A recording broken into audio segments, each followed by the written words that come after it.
ये DI by D हमने अलग रख दिया और इस कांस्टेंट टर्म को नाम दे दिया एल। एल होता है सेल्फ इंडक्टेंस। अब सोचिए एल किस पे डिपेंड कर रही है, आर सोलेनोइड के रेडियस पे। तो सोलेनोइड दूसरा ले लेगा तो एल चेंज हो जाएगी। लेंथ लंबा सोलेनोइड ले लेगा तो ये बढ़ जाएगा। तो इस कांस्टेंट चीज को याद रखियो। क्यों? क्योंकि ये देख आई पे डिपेंड नहीं कर रहा। तू चाहे आई को चेंज कर ले, एल तो एल ही रहेगा। तू चाहे फ्लक्स को कितना चेंज कर ले, एल तो एल ही रहेगा। एल डिपेंड करता है डायमेंशंस पे, डायमेंशंस पे, इसकी लेंथ पे, इसका रेडियस पे, नंबर ऑफ जो टर्न्स है, number of turns per unit length पे, स्मॉल लेंथ पे भी तो डिपेंड कर रहे हैं ना। तो करंट के चेंज होने से सेल्फ इंडक्टेंस चेंज नहीं होता। करंट के चेंज होने से फ्लक्स चेंज होता है। फ्लक्स में चेंज होने से ईएमएफ इंड्यूस होती है और वो ईएमएफ किसके बराबर होगी? वो होगी minus L D I by D T. तो जो ईएमएफ इंड्यूस होगी ना, ये डिपेंड करेगी D I by D T पे। एल पे डिपेंड, एल किसी पे डिपेंड नहीं कर रहा। कहने का मतलब क्या है, ये एल ई पे डिपेंड नहीं कर रहा। ये एल तो कांस्टेंट है। एक बार एक सोलेनोइड ले लिया, एल लेंथ का, number of turns per unit length 20 है, 10 है, जो भी है, तो ये डिपेंड करेगा एल सिर्फ डायमेंशंस पे। और ई डिपेंड करेगा किस पे? एल पे और D I by D T पे। एल डिपेंड करेगा किस पे? इसके डायमेंशंस पे। डी आई बाई डिपेंड कर, आई डी टी किस पे डिपेंड करेगा? हम पे डिपेंड कर रहे हैं कितनी रेट से चेंज कर रहे हैं। तो जितना फटाफट इसका current D I by D T ज्यादा होगा तो ईएमएफ ज्यादा इंड्यूस होगी। इसका मतलब ये नहीं है कि एल कम या ज्यादा हो जाएगा। एल को घंटा फर्क नहीं पड़ता करंट से। एल को सिर्फ ये फर्क पड़ता है, मैं एक प्रॉपर्टी हूँ सोलेनोइड की, तो सोलेनोइड का डायमीटर, सोलेनोइड की रेडियस, सोलेनोइड की लेंथ अगर चेंज हो रही है ना, तो मैं चेंज हूंगा, मुझे कुछ फर्क नहीं पड़ता। तू कितना D I by D T कर ले, ईएमएफ में चेंज आ जाएगा, मेरे अंदर कोई चेंज नहीं आएगा। तो ये रिजल्ट याद रखना है। L D I by D T आया कहां से? सोलेनोइड की मदद से निकाल रहे हैं। तो होता क्या है, सेल्फ इंडक्टेंस एक ऐसी प्रॉपर्टी जो करंट के चेंज को रजिस्ट कर रहे हैं। वैल्यू कितनी होती है? सोलेनोइड के लिए ये होती है भाई।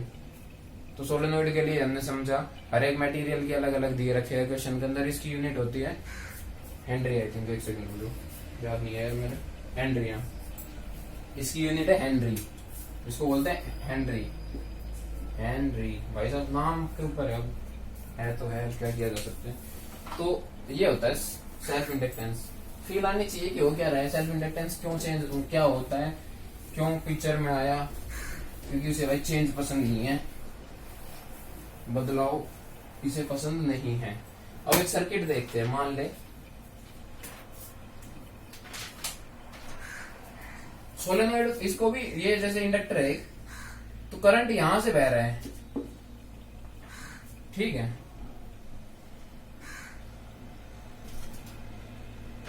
तो ये अगर पॉजिटिव, हम क्या करते हैं, वोल्टेज ड्रॉप निकालते हैं। देख मैं क्या करना चाह रहा हूं, अब मैं करना चाह रहा हूं, मैं क्रिचॉफ की लॉ सिखाऊं तुम्हें। इसके केस के अंदर कैसे लगता है, तो मान ले, समझना हो क्या रहा है, बस इतनी फील आ जाएगी, बहुत है इंडक्टर को समझने के लिए। वो तो फॉर्मूला बेस्ड क्वेश्चन आएंगे बाद में जाएंगे, वो तो तुम कर लेना। ये देख क्या हो रहा है, ये ए पॉइंट है, ये बी पॉइंट है। इसके अंदर से करंट फ्लो कर रहा था 5 एम्पियर।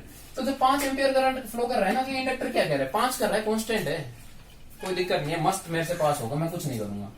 कुछ नहीं करूंगा मतलब कोई अपोज नहीं करूंगा। तो ये 5 एम्पियर करंट का यहाँ पे कोई वोल्टेज ड्रॉप नहीं होगा। ये 5 जब यहाँ पे आया तो 10 वोल्ट का ड्रॉप हुआ। करंट पॉजिटिव से नेगेटिव जाते हैं तो ड्रॉप हो रहा है, तो इसको -10 लेंगे, -10 का ड्रॉप हुआ। लेकिन ये माइनस से प्लस जा रहा है, माइनस से प्लस जा रहा है, तो 10 वोल्ट का गेन हुआ। और जब ये 5 -10 का फिर से ड्रॉप हुआ, तो VA माइनस VB मेरे से अगर कोई पूछे तो मैं क्या करूंगा, किरचॉफ की ओपन सर्किट के लिए जो लो है वो लगाऊंगा। VA पोटेंशियल था VA पे, 10 कम हो गया, 10 फिर से बढ़ गया, फाइनली 10 फिर से कम हो गया, बराबर होगा किसके, VB के। तो VA माइनस VB कितना आया, 10 वोल्ट। पर अब क्या कह रहा है, 5 एम्पियर करंट फ्लो कर रहा था, कोई दिक्कत नहीं है, बट di/dt है -1 एम्पियर पर सेकेंड। लेकिन अब क्या हुआ, ये क्वेश्चन इतना सॉल्व हो गया अगर करंट कांस्टेंट है। तो अब क्या आता है, 5 एम्पियर करंट तो पास कर रहा है, लेकिन 1 एम्पियर पर सेकेंड से करंट डिक्रीज हो रहा है, करंट डिक्रीज हो रहा है। तो ये 5 एम्पियर, ये इनका तो कोई चेंज आएगा नहीं, मतलब ये तो ऐसे बिहेव करेंगे जैसे करंट, इनको कुछ फर्क नहीं पड़ता, सिर्फ यहाँ पे चेंज आएगा। यहाँ तो अभी 5 एम्पियर जा रहे हैं, तो 10 वोल्ट का ड्रॉप होगा, यहाँ पे 10 वोल्ट का गेन होगा, यहाँ पे फिर 10 वोल्ट का लॉस होगा। यहाँ पे क्या होगा, ये इंडक्टर क्या देख रहा है, करंट मेरे अंदर से कम हो रहा है, भाई मेरे अंदर अगर करंट कम हो रहा है ना, तो इंडक्टर कहेगा मैं कम नहीं होने दूंगा, मैं बढ़ाऊंगा। मैं बढ़ाऊंगा मतलब सपोर्ट करेगा ये। इलेक्ट्रिक फील्ड क्या मतलब, ये इलेक्ट्रिक फील्ड कह रहा है, ईएमएफ जो है वो क्या होती है, L D I by D T.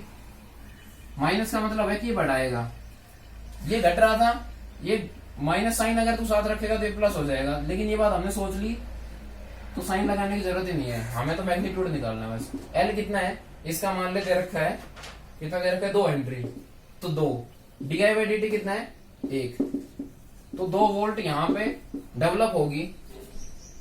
अब ये देखना हमने ये गेन हुआ है या लॉस हुआ है, तो करंट कम हो रहा था तो ये क्या करेगा, करंट को बढ़ाना चाहेगा, तो हमारे पास यहाँ पे गेन होगा 2 वोल्ट का, यहाँ पे 2 वोल्ट का गेन होगा। तो अब क्या हो गया, VA 2 वोल्ट का गेन हुआ प्लस 2, 10 वोल्ट का लॉस हुआ, 10 वोल्ट का फिर गेन हुआ, 10 वोल्ट का फिर लॉस हुआ और पहुंच गए VB पे। इसने इसको मारा -8, ये इधर आ गया, तो VA माइनस VB कितना हो गया 8 वोल्ट। समझो मैं क्या बताना चाह रहा हूं, देख अब समझ में आएगा। DI बाई dt क्या है, plus 1 ampere per second.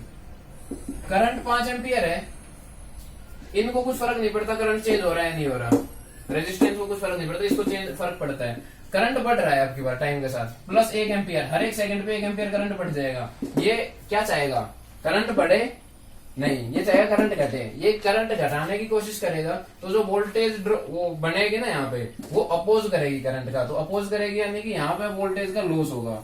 Voltage कितनी जनरेट होगी, L into D I by D T 1, तो जो 2 वोल्ट जो यहाँ पे बनेगी ना वो अपोज करेगी इस करंट का, तो अपोज करेगी तो यहाँ पे -2 ले लेंगे। अब की बार उत्तर कितना आ जाएगा 12 वोल्ट, क्योंकि ये -2 उधर जाके प्लस हो जाएगा। सोल्व करके देख लियो। तो ये इंडक्टर का खेल था, सेल्फ इंडक्टेंस। यहाँ पे भी तो सेल्फ इंडक्टेंस आ रही है ना, खुद के करंट के अंदर चेंज आ रहा है, तो करंट के अंदर चेंज आने के कारण ईएमएफ जनरेट होगी। क्यों ईएमएफ जनरेट होगी वो मैं बता चुका हूँ, कितनी जनरेट होगी वो मैं बता चुका हूँ। L D I by D T किस डायरेक्शन में जनरेट होगी, लॉस होगा गेन होगा, वो डिपेंड करता है करंट बढ़ रहा है नहीं, बढ़ रहा है तो अपोज करेगी, लॉस होगा। करंट कम हो रहा है टाइम के साथ तो कोशिश करेगी ईएमएफ बढ़े, तो हमें गेन में लिखना पड़ेगा उसे, तो वो गेन होगा वोल्टेज का। इतनी सी बात है, और बाकी करंट इलेक्ट्रिसिटी जब पढ़ेंगे तो बहुत अच्छे से समझ में आएगा और भी। तो ये हो गया तेरा सेल्फ इंडक्टेंस।